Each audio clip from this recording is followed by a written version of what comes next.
Sciences de la vie et de la terre.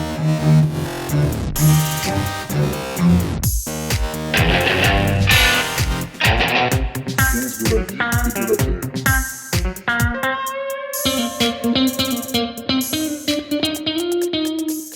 Avec une résolution spatiale et temporelle exceptionnelle, l'imagerie par résonance magnétique ou IRM est un outil extrêmement puissant de diagnostic et de recherche en neurobiologie. Le principe de l'IRM repose sur l'utilisation des propriétés magnétiques des noyaux d'hydrogène présents dans les molécules d'eau, H2O, qui constituent 80% de notre corps. Ces noyaux sont dotés d'un moment magnétique appelé spin. Dans un champ magnétique, le spin se comporte comme une aiguille aimantée qui s'oriente dans la direction du champ. À proximité de la zone à explorer, une antenne émet des ondes radio de fréquences variées sous forme d'impulsions très brèves qui modifient l'orientation du spin.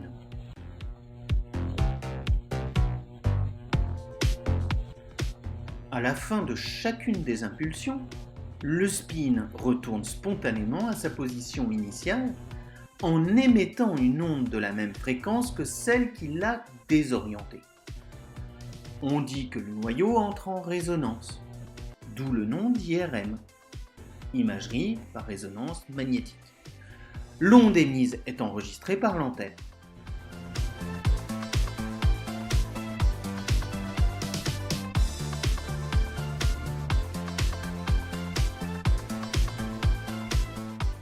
Pour réaliser les images 3D, le signal émis par le spin est localisé à partir d'un encodage spatial de la région à étudier.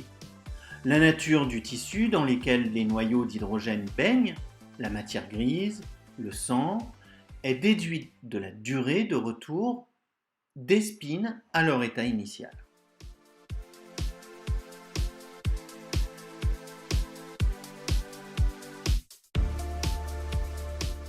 Une IRM anatomique permet ainsi de visualiser la structure d'un organe et même de diagnostiquer différents dysfonctionnements, comme par exemple un AVC, une tumeur ou même un manque de myéline quelque part, laissant penser à une sclérose en plaques.